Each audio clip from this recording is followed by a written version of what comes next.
Vamos a organizar esta presentación en los siguientes grandes aspectos. El primero tiene que ver con la legislación en juventudes en Costa Rica, un breve recorrido sobre la Ley General de la Persona Joven y la Ley 8612, que es la Convención Iberoamericana de Derechos de las Personas Jóvenes.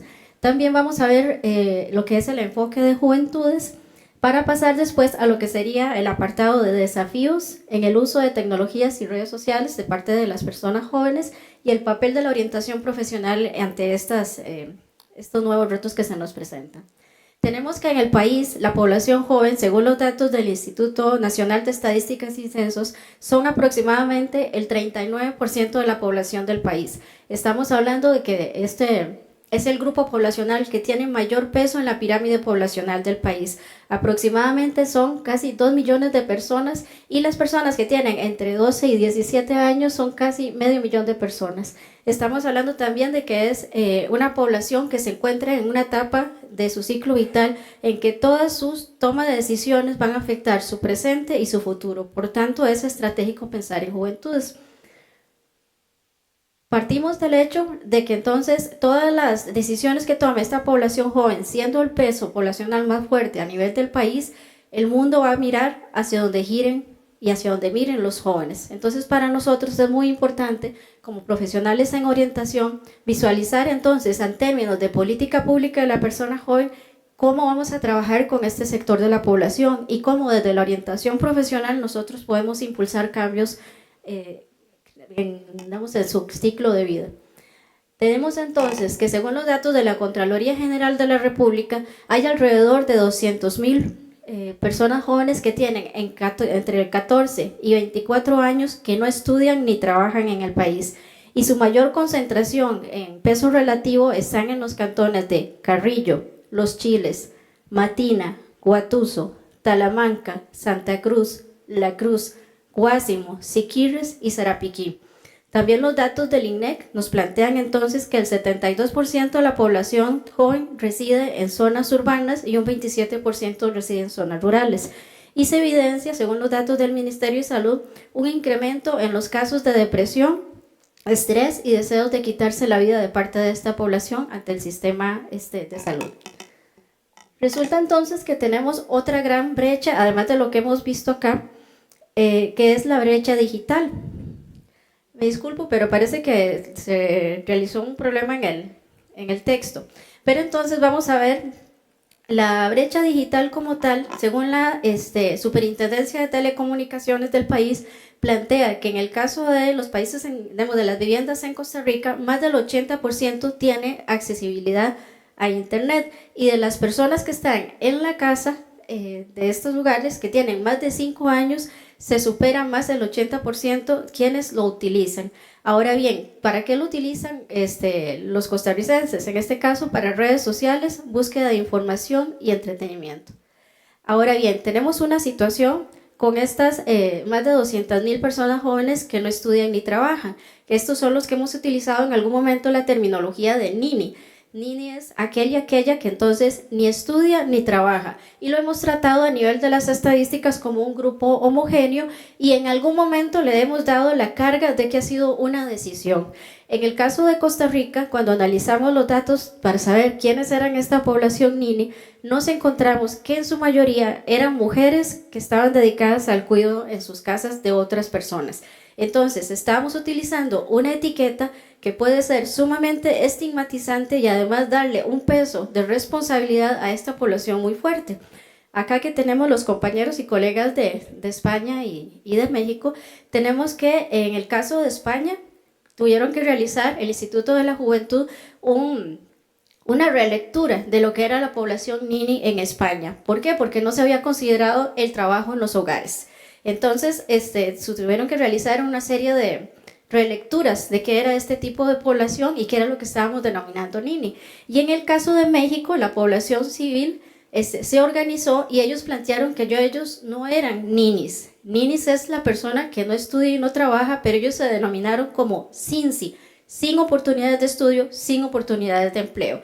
Esto nos hace replantearnos entonces cómo estamos visualizando a la población joven y qué es lo que estamos proponiendo con respecto a políticas públicas y cuál es la autoimagen que ellos y ellas tienen de su grupo etario. Tenemos entonces que a nivel del país contamos con una legislación que es de 8261, esta se creó en mayo del 2002 y crea la Ley General de la Persona Joven. La Ley General de la Persona Joven plantea que en el país personas jóvenes son aquellos que tienen entre 12 y 35 años de edad y los separa por tres grandes grupos. Los que tienen entre 12 y 17 se denominan entonces personas adolescentes, los que tienen entre 18 y 24 son jóvenes y los que tienen entre 24 y 35 jóvenes adultos. En este caso estamos hablando de un discurso en política. Estamos hablando que la OMS y la psicología del desarrollo plantean diferencias, estamos con grupos etarios con respecto a acá, pero en este caso se plantea entonces, a raíz de esta Ley General de la Persona Joven, como este grupo etario entre los 12 y los 35 años de edad. La ley tiene entre sus objetivos elaborar, promover, coordinar y ejecutar las políticas públicas que van dirigidas a este sector de la población. También crear oportunidades y garantizar el acceso a los servicios e incrementar las potencialidades de este grupo de población y propiciar la participación política, social y cultural de este grupo y proteger sus derechos fundamentales. Se crea el Consejo Nacional de la Persona Joven, que es un órgano rector en política pública de la persona joven y es adscrito al Ministerio de Cultura y Juventud, pero tiene el rango de rector. Ahora bien, se crea el Sistema Nacional de Juventudes. ¿Por qué estamos viendo el Sistema Nacional de Juventudes? Porque uno de los ejes temáticos en este congreso es cómo impactar en política pública de la persona joven, y este sistema permite que la población joven pueda impactar directamente en las políticas que les atañen. El Sistema Nacional de Juventudes involucra lo que es gobierno y lo que es sociedad civil organizada. Se crea el Viceministerio de la Juventud en el Ministerio de Cultura y Juventud. Y además se crea el Consejo de la Persona Joven como el ente rector en políticas públicas de la persona joven. Ahora bien, se crean los comités cantonales de la persona joven y la Asamblea Nacional de la Red, que vamos a ver que son espacios de participación juvenil. En el caso de los comités cantonales de la persona joven, estos están creados en cada municipalidad del país. Están compuestos por 7 personas. Un representante municipal que lo nombra el Consejo Municipal, 2 representantes de los colegios del cantón, 2 de organizaciones juveniles del cantón, un representante de organizaciones deportivas y un representante de organizaciones religiosas en el cantón. El nombramiento se hace por 2 años consecutivos, se nombra en el año impar y entra a regir en el año impar. Es decir, este año estamos pronto a iniciar lo que es la reelección de los comités cantonales de la persona joven. Estos comités cantonales desarrollan programas y proyectos a nivel municipal. Entonces, son ellos y ellas quienes deciden cuáles son las actividades que se realizan con respecto a juventudes a nivel municipal. El Consejo de la Persona Joven determina el 22.5 de su presupuesto para financiar proyectos de comités cantonales. Entonces, para nosotros es muy importante que esta ley sea conocida por las personas jóvenes y tomen estos espacios de participación. Sería que la voz de los jóvenes a nivel municipal, esta instancia, el comité cantonal, sería la mayor voz de representación organizada a nivel municipal. Ahora bien, el otro espacio que tenemos también de participación es la Asamblea Nacional de la Red Consultiva de la Persona Joven. Estos son 126 jóvenes que son representantes de los comités cantonales de la persona joven, de CONADECO, de partidos políticos, de universidades públicas, universidades privadas, parauniversitarias, organizaciones no gubernamentales, organizaciones de personas con discapacidad y de grupos étnicos. Estas organizaciones se realizan elecciones democráticas para elegir sus representantes y se constituye entonces en el espacio de mayor representación de juventudes a nivel nacional. Funcionan, por decirlo así, como un parlamento juvenil. Entonces, conocer estos espacios para que sean tomados por la población joven es muy importante, que podamos nosotros divulgarlos como profesionales. Ahora bien, la Asamblea Nacional Consultiva de la Persona Joven aprueba la política pública de la persona joven en el país. Es decir, la propuesta de política pública la elabora el Consejo de la Persona Joven y se lleva a este ente que es entonces quien decide cuál es la política pública que se va a realizar. La política pública tiene una vigencia de 5 años y se realiza mediante un proceso de participación de consulta a las poblaciones. El otro aspecto o elemento legal que también cubre juventudes a nivel del país es la Convención Iberoamericana de Derechos de las Personas Jóvenes. Este es un acuerdo internacional que ha sido firmado por 16 países a nivel de Iberoamérica y plantea entonces garantizar los derechos de las personas jóvenes, y su principal aspecto o su principal principio es el principio de no discriminación, es decir, que por ninguna condición de etnia, color, raza, de aptitudes físicas, de lengua, de religión, del lugar donde se vive o por los recursos económicos, inclusive la edad, no se puede negar ningún derecho a esta población. Este es un elemento legal que es importante porque ya varios jóvenes en el país se han amparado en este instrumento legal para exigirle el cumplimiento de sus derechos en instituciones. Tiene dos grandes apartados, un apartado sobre derechos civiles y políticos y un apartado sobre derechos económicos, sociales y culturales.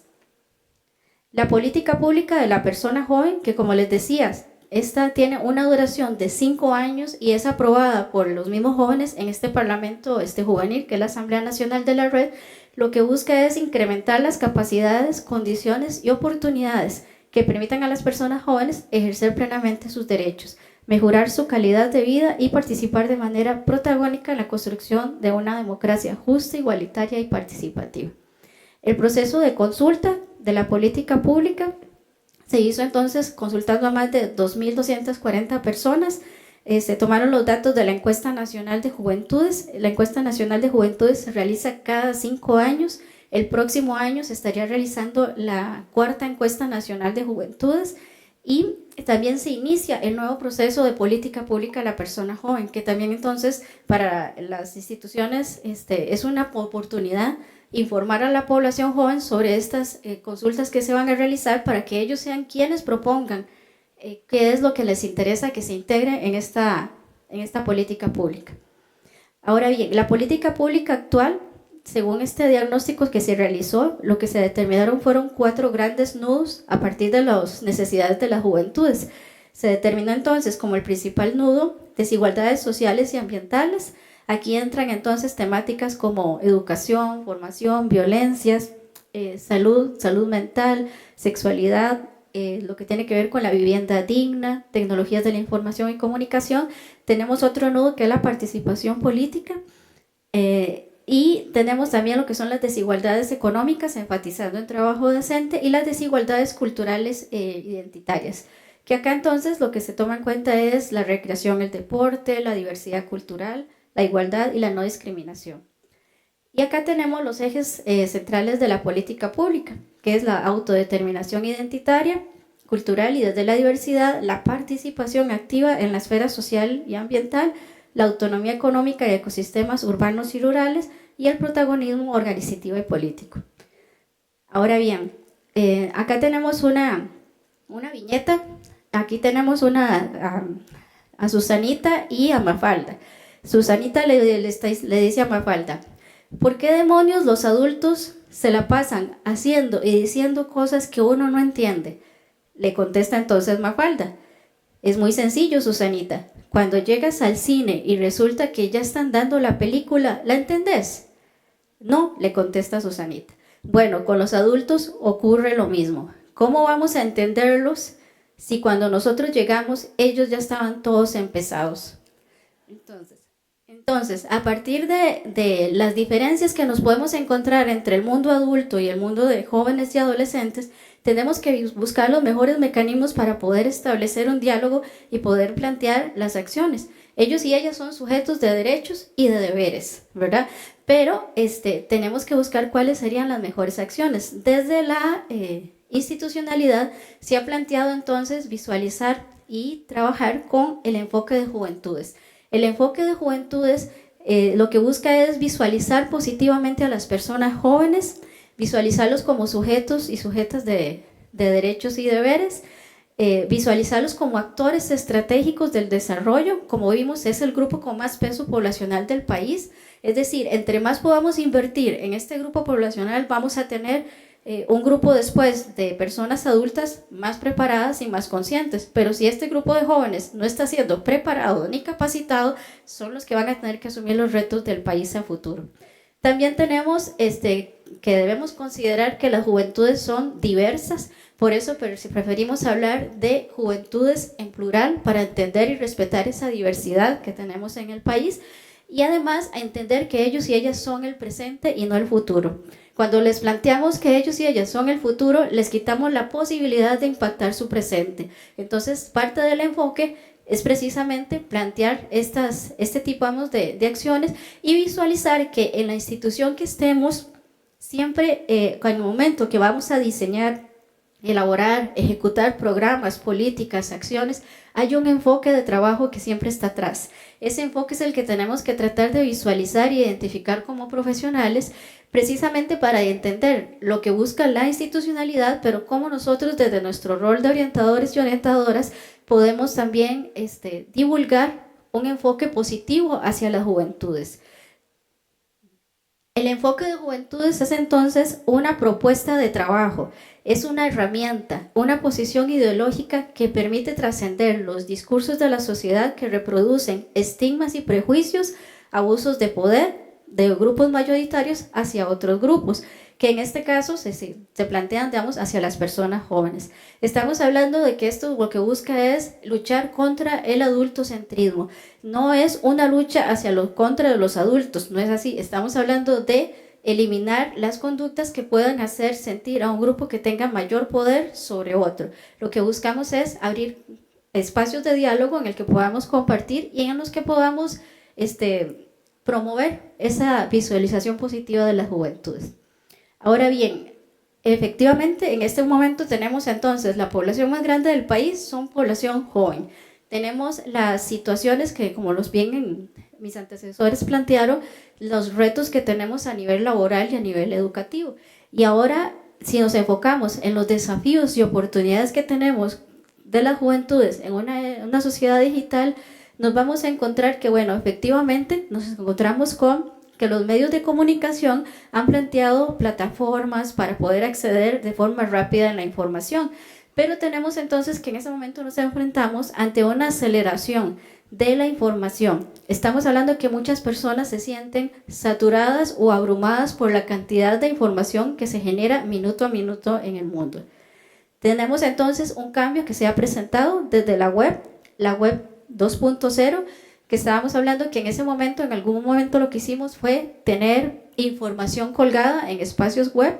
Cuando avanzamos a la web 2.0, estamos hablando que se busca entonces que las personas puedan también plantear sus opiniones. Cuando llegamos a la web 3.0, estamos hablando de que pueden crear contenido, inclusive los ciudadanos y ciudadanas, y la web 4.0 es la que incluye ya la inteligencia artificial.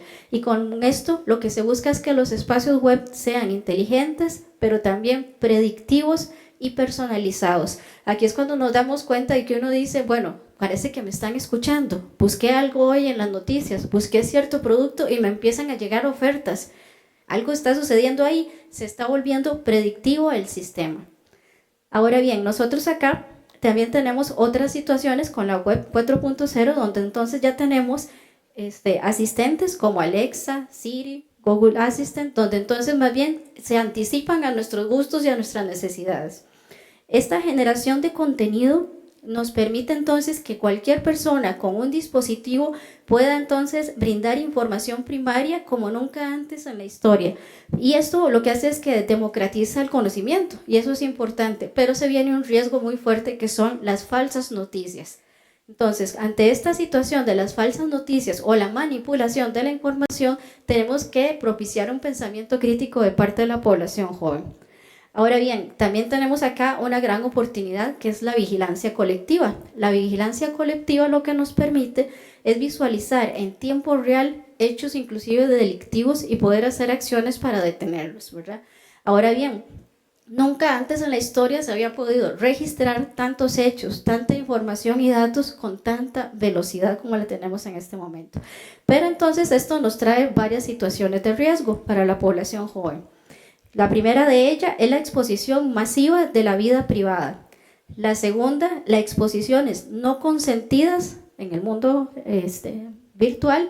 Y también tenemos las publicaciones de aspectos personales. Estos son los 3 riesgos que podemos encontrarnos, la población joven y también nosotros, pero para nosotros como profesionales en salud mental y profesionales que tenemos contacto con la población, tenemos que visualizar cuáles son los mayores riesgos en los que se puede encontrar la población para poder plantear acciones, programas y proyectos que sean preventivos ante este tipo de riesgos que nos vamos encontrando. Ahora bien, la tecnología también nos trae oportunidades. Dentro de ellos tenemos cómo mejorar la participación. En este caso tenemos situaciones como el voto electrónico, asambleas de gobierno virtuales, lo que tiene que ver con el gobierno digital como tal, que nos permite entonces y le exige a las instituciones que deben tener toda la información publicada en web de manera accesible, y jóvenes que pueden entonces integrarse a los consejos municipales, a las asambleas municipales, con medios digitales como tal. Ahora bien, el asunto es que hay necesidades y condiciones básicas para poder entrar entonces en este mundo digital. El primero de ellos es tener el equipo y los dispositivos de cómputo, tener acceso a internet, garantizar el manejo responsable de datos e informaciones, tener conocimiento de las herramientas de internet para poder participar de esta conversación en línea. Entonces tenemos otro gran nivel que para algunos es un mundo oscuro y no se sabe todavía cómo se maneja, que es la economía digital, ¿verdad? Estamos hablando que con la economía digital estamos hablando de las posibilidades de monetizar a nivel nacional e internacional. Entonces, este es un gran reto de cómo entender cómo se monetiza a nivel de internet. Es algo que para el mundo adulto inclusive puede ser un misterio, pero es algo que estamos teniendo y es una realidad que tenemos que visualizar. Ahora bien, hay otro gran aspecto que tenemos que visualizar, que es la huella digital. La huella digital es la que cada uno de nosotros deja cada vez que entra a un sistema en línea. Entonces, debemos ser conscientes de la huella digital que dejamos en el ciberespacio. Es importante generar un uso responsable de la red y de internet. Cada país tiene sus regulaciones. Entonces, en este caso, lo que es la calumnia o dañar la honra de otra persona es parte de esas legislaciones que tenemos que respetar. Ahora bien, también nos encontramos con otra situación, que es el derecho al olvido. El derecho al olvido ha sido cuestionado, por decirlo así, en algunos momentos. Estamos hablando de que si alguno de nosotros o nosotras cometió un acto, se cayó, le pasó algo y quedó en video, eso se va a quedar en las redes para siempre. Entonces, cuando uno invoca el derecho al olvido, es cómo hacemos para quitar esa huella que quedó ahí, cómo solicitamos a Google que pueda eliminar un video, cómo podemos hacer que YouTube elimine un video, por ejemplo. ¿Por qué? Porque estamos hablando acá de el derecho al olvido. Es entonces una herramienta a la que podríamos invocar en cierto momento, pero uno no sabe cómo se hace o cómo se puede implementar. Y es algo que nos genera una gran cantidad de presión, y a las personas jóvenes también. Estamos hablando que un insulto que en algún momento a alguien se lo dijeron en algún pasillo en el colegio o en la escuela, cuando está en internet no se quita ni se borra en ningún momento. Entonces, es parte de lo que tenemos que trabajar con la población con respecto a ser conscientes de la huella digital que cada uno de nosotros hace en el momento que entra en el ciberespacio. Ahora bien, conocer las leyes, conocer entonces las regulaciones que se manejan en el ciberespacio son muy importantes para mantener entonces el respeto entre las personas. Ahora bien, el espíritu de internet es ser incluyente y es un escenario en el que se puede mantener un comportamiento adecuado en línea, y esto favorece la participación de la población joven en lo que es el intercambio de las ideas, las propuestas que se puedan plantear, los nuevos lazos que se puedan plantear a nivel de internet. Ahora bien, tenemos otros grandes riesgos que nos enfrentamos, y el asunto acá es cómo podemos reconocer los riesgos para tomar medidas para protección. Entonces tenemos los delitos informáticos que se nos vienen encima. Entre ellos tenemos los robos, los fraudes, las estafas, que entonces aumentan día con día a nivel del país. Tenemos lo que es el phishing, que es entonces que te roban las claves de internet por medio de algún tipo de enlace. Y el phishing, que es entonces que te llamen por teléfono y te empiecen entonces a conversar y te saquen información para entrar a tus cuentas bancarias. Entonces, este tipo de delitos informáticos es importante que los mantengamos, los reconozcamos, pero para buscar soluciones para cómo prevenirlos. Estamos hablando que entonces la seguridad nuestra ya no es solamente en la calle o en espacios públicos, estamos hablando que la seguridad debe tomarse entonces en cuenta en los espacios del ciberespacio. Ahora bien, tenemos otros delitos como el sexting, que es entonces el envío o el intercambio de imágenes o textos que tengan una connotación sexual. Y también tenemos lo que es la sextorsión. La sextorsión es entonces que se utiliza material de alguna persona que involucre algún tipo de conducta sexual y se extorsiona a la persona, es decir, a cambio de que no se revele ese material que probablemente se utilizó o se cedió de alguna manera, no para ese tipo de fines, se le solicita que cumpla con cierto tipo de pagos o cierto tipo de acciones para que no se divulgue. Entonces, tenemos también otro que es otra delito informático, que es el grooming, que es entonces donde acá estamos hablando de una persona adulta, se hace pasar por una persona menor de edad para tener contactos con niños o adolescentes y propiciar entonces verse en algún momento para tener algún tipo de contacto sexual. Este tipo de riesgos están todos los días en línea y tenemos que tomar acciones para saber cómo prevenirlos y cómo podemos fortalecer a la población para que no pueda caer en esto.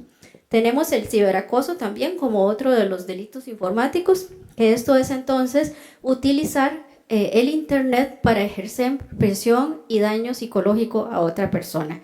Y tenemos la pornografía infantil, que entonces es utilizar las imágenes de connotaciones implícitas o explícitas sexuales con menores de edad. Ahora bien, tenemos otro gran riesgo y otra gran situación que tenemos que analizar como profesionales de la salud mental y es la ciberdependencia.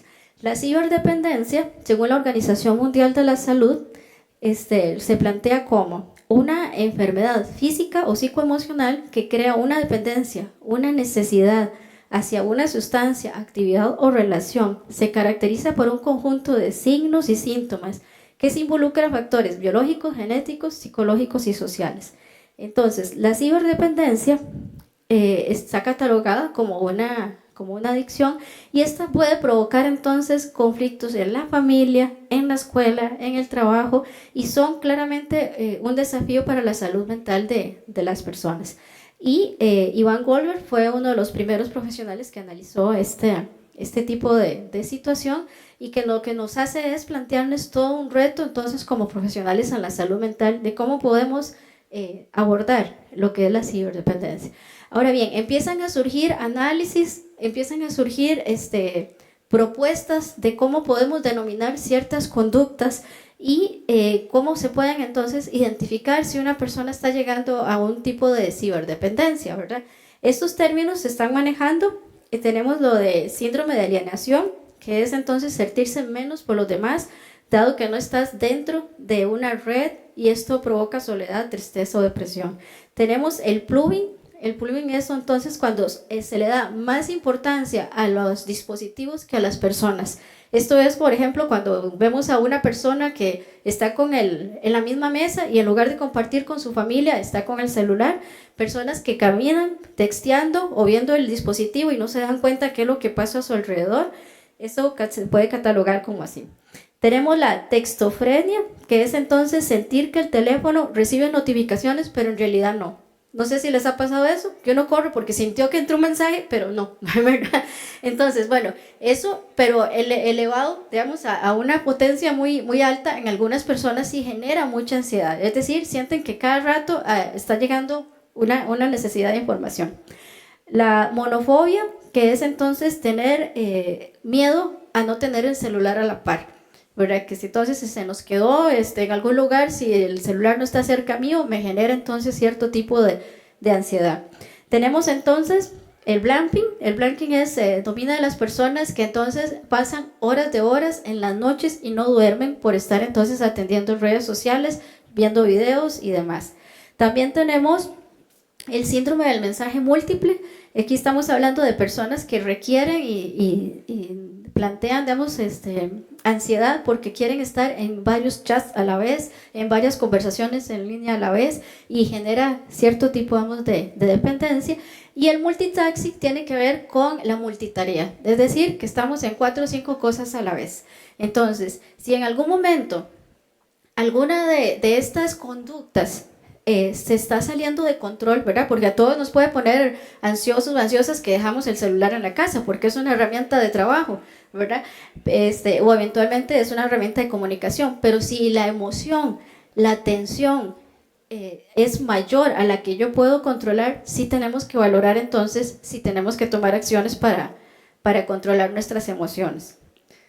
Ahora bien, como decíamos, ¿verdad? El Internet es un espacio en el cual entonces tenemos que tener un manejo responsable, ético y participativo. Entonces, desde nuestras acciones con nosotros mismos como profesionales, saber cómo yo estoy manejando los riesgos que hay en el Internet, las oportunidades que se pueden dar en Internet, cómo le exijo yo también a mis instituciones de gobierno que tienen que tener la información veraz, actualizada de cada institución en plataformas accesibles para la población. Esto se está transformando entonces en una ciudadanía digital. La ciudadanía digital entonces nos plantea que tenemos que tener responsabilidades como ciudadano, tanto a nivel del espacio físico de un país, pero también al ser un ciudadano digital significa que no porque el Internet no tenga fronteras, mi país sí las tiene. Y esto es algo que tenemos que hablarlo con las poblaciones. En muchos momentos, cuando estamos hablando de cómo prevenir el acoso, el ciberacoso, hay una falsa imagen de que es que nadie se va a dar cuenta. Y lo que tenemos que hacer sentir a las personas es que la huella digital sí es rastreable. Sí es rastreable si usted utilizó un dispositivo. Sí es rastreable que se puede identificar la IP de donde se pudo haber salido alguna información. Y trabajar muchísimo el sentido entonces de protección y cuido de los demás con respecto entonces a qué tanto puede afectarle a una persona un maltrato, una mala palabra o utilizar su material sin permiso en medios de Internet. Entonces, estos grandes aspectos, que es el uso responsable, ético y participativo del Internet, pueden ser ejes de trabajo que tengamos desde la orientación profesional con la población con la que trabajamos. Ahora bien, aquí nos introduce a otro gran elemento, que entonces son las competencias digitales. Las competencias digitales se definen como el uso crítico y seguro de las tecnologías, de la información para el trabajo, el ocio y la comunicación. Estamos hablando que entonces es un conjunto de conocimientos, habilidades, actitudes y estrategias que se requieren para el manejo de los medios digitales y las tecnologías de la información y comunicación. Entonces estamos hablando que es no solamente tener acceso a un dispositivo, sino que se requiere tener el conocimiento, tener las habilidades, actitudes y las estrategias para poder movernos en ese mundo digital. Ahora bien, dentro de las competencias digitales tenemos la información, que tiene que ver con la alfabetización informal y el tratamiento de datos. Aquí lo que buscamos es, bueno, cómo localizar, identificar, recuperar, organizar y analizar información digital para evaluar su finalidad y relevancia. También tenemos otra competencia que se llama la comunicación y la colaboración. En este caso, entonces, en los entornos digitales, ¿cómo hacemos para compartir recursos en línea? ¿Cómo conectamos con otras personas? ¿Cómo mediante las herramientas digitales podemos interactuar, participar en comunidades, en redes y tener una conciencia intercultural? Ahora bien, tenemos otra de las competencias digitales, es la creación de contenido digital. Estamos hablando entonces que cada uno y cada una que tenga un dispositivo es capaz entonces, si tiene esta competencia, de crear y editar nuevos contenidos. Hablamos de imágenes, textos, videos y cómo integramos estos conocimientos para reelaborar estos textos que se van a compartir, aplicando entonces como los derechos que tienen tanto las personas que están involucradas como yo como generador de contenido de ese mismo. También otra competencia es la seguridad. Aquí estamos hablando entonces cómo nosotros podemos proteger nuestra datos personales, nuestra identidad digital, cómo utilizamos la seguridad y tener entonces un uso seguro y sostenible respecto a los medios digitales. Y también otra de las competencias digitales que podemos fomentar es la resolución de problemas. Es decir, el plano de las relaciones interpersonales se pasan del mundo físico al mundo digital. ¿Por qué hay personas que tienen que pelearse en todos los chats? ¿Verdad? Entonces, hay personas que dicen, no, es que yo tengo que contestarle, y le tengo que contestar, y le contestan de manera no tan adecuada. Entonces, bueno, tenemos que manejar una etiqueta en internet igual, y eso es algo importante. Es decir, uno, reconocer que tenemos una huella digital que me pueden identificar que soy yo. Dos, hacerme yo responsable de cada uno de los textos, de los comentarios que hago, de los emojis que pongo y demás. ¿Por qué? Porque genera una emoción en el usuario. Pero además, en el momento que hay conflictos en internet, ¿cómo los manejo? Puede ser simplemente bloquear a la persona, ¿verdad? Que eso no pasa en el mundo presencial. Pero también hay momentos en que estoy peleando con una persona que yo conozco y tengo una relación también más personal, pero lo hago en un plano digital. Entonces, ¿cómo manejamos la resolución de conflictos a nivel de internet? Es otra de las competencias que se deben desarrollar.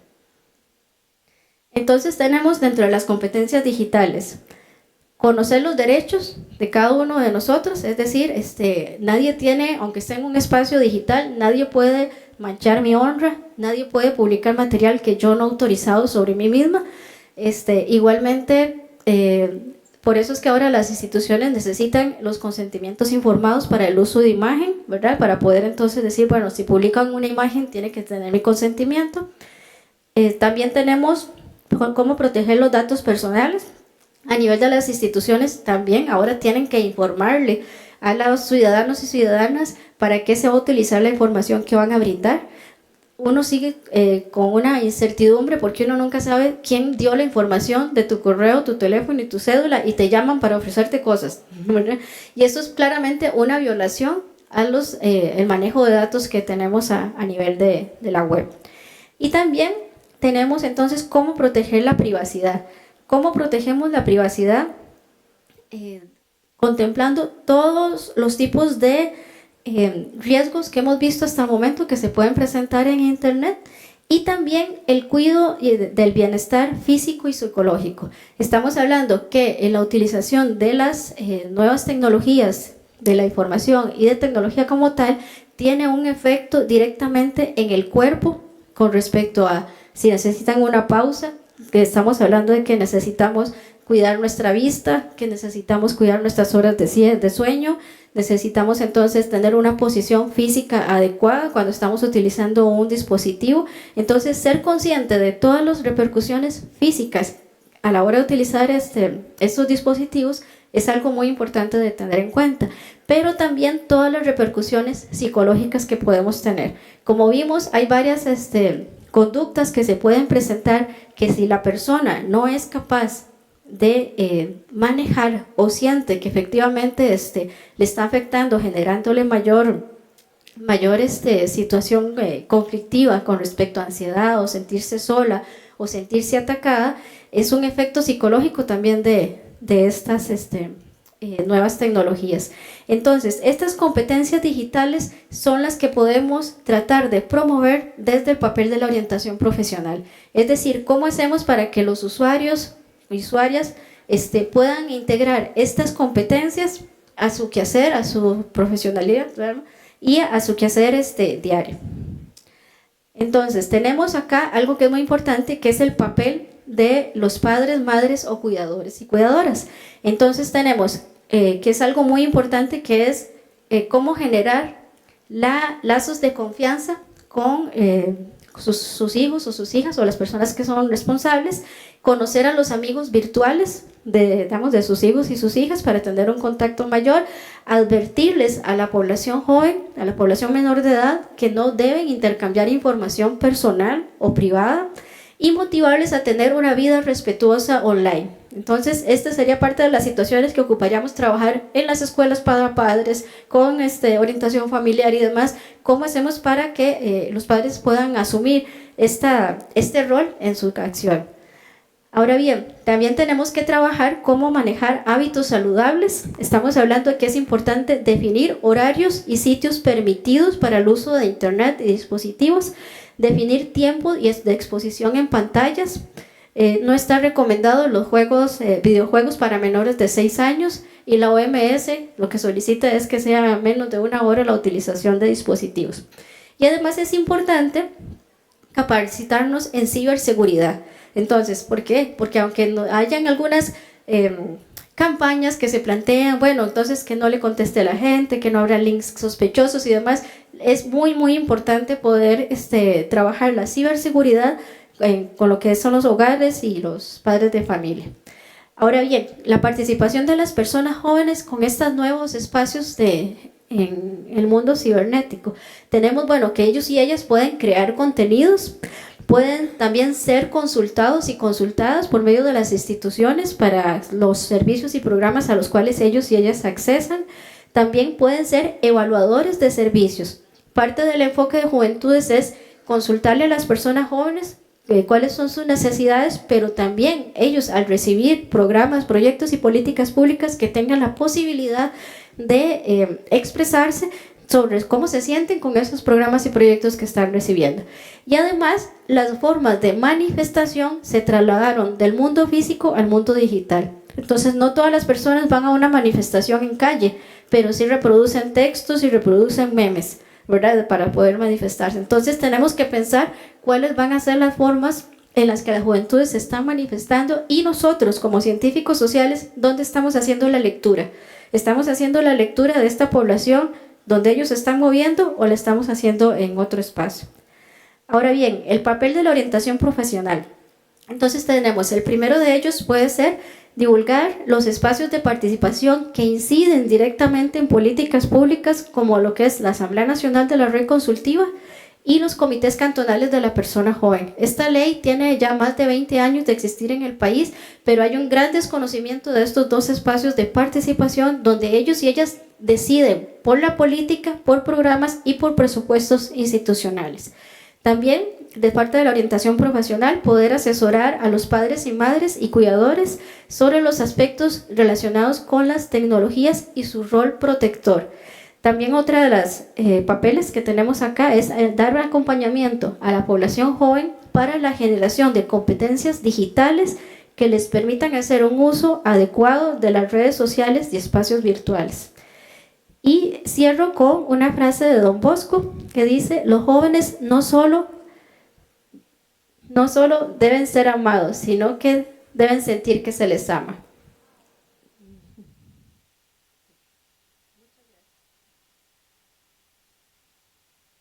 Muchas gracias.